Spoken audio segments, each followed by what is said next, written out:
ركنية يحيى عمر اللاعب البديل في قائمة منتخب جمهورية جزر القمر. ركنية مع انطلاقة شوط المباراة الثاني، تنفذ عرضية، محاولة رأسية،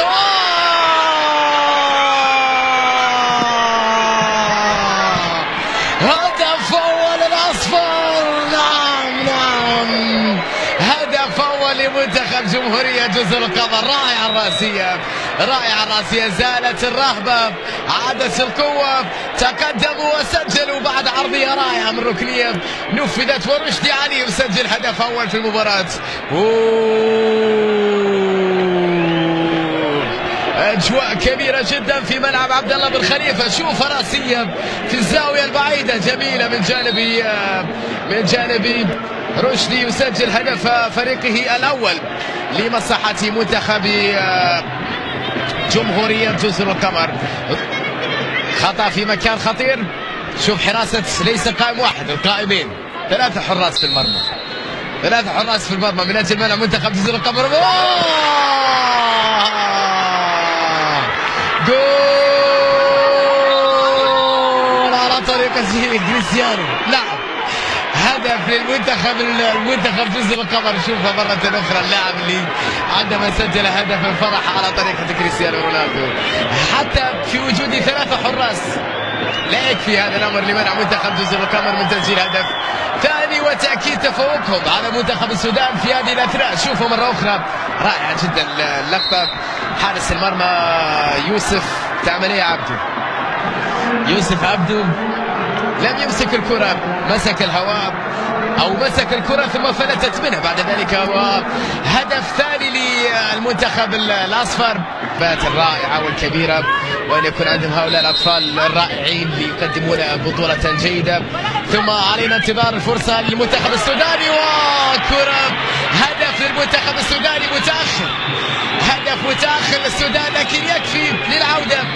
عندهم فرصة لأن يعودوا، وإن كان متأخر جدا المنتخب السوداني. جاء بهدف في آخر دقيقة من المباراة.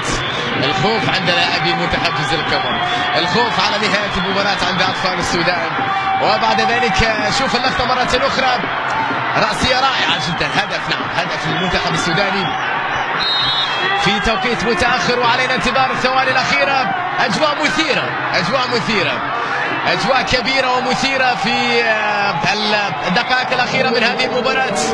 السودان ستحاول حفل إبقاء الأمل، العودة من بعيد، إدراك التعادل جزر القمر، الهروب من الدقائق الصعبة، وبهذا الانتصار الثمين والفوز باللقب. خلاص الثواني الأخيرة. صالح يونس صاحب الهدف، ضربة رأسية كانت رائعة جدا. تكلم عن لاعبين ب 12 سنة، 11 سنة و12 سنة يلعبون بهذه الطريقة. كرة جميلة،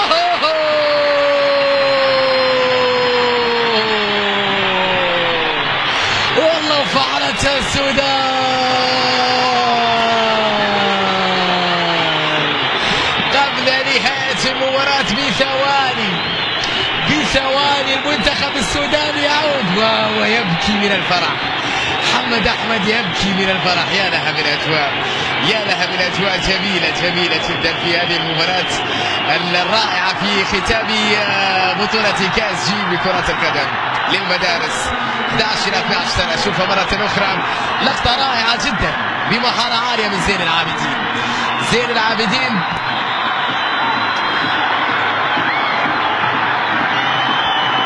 ثم بعد ذلك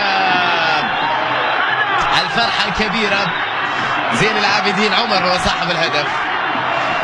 شيء غير عادي بصراحة في هذه المباراة في ختام أو قبل نهايتها. عندما تضيع السودان يضيع منتخب جزر القمر، وإذا سجل السودان سجل منتخب جزر القمر. لم تحسم الأمور. حاول يوسف عبدو في اللقطة الأخيرة ردة فعله بعد أن كان قريب جدا من أن يصد الكرة الأخيرة. خوف عند هذا الطفل على إضاعة هذه الركلة، خوف عند المدرب الذي جلس متربعا والمنتخب السوداني. وكرة رائعة جدا، جميلة جميلة جميلة جميلة يا ولد، جميلة يا ولد. وهدف كان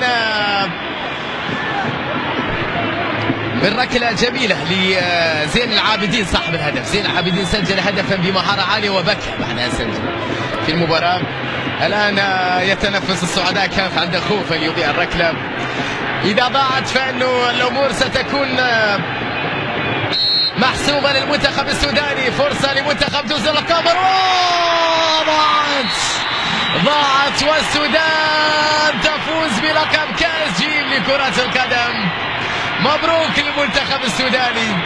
يا لها من فرحة كبيرة، ويا لها من أشبال رائعين في المنتخب السوداني، ويا لها من فرحة جماهيرية كبيرة في المدرجات.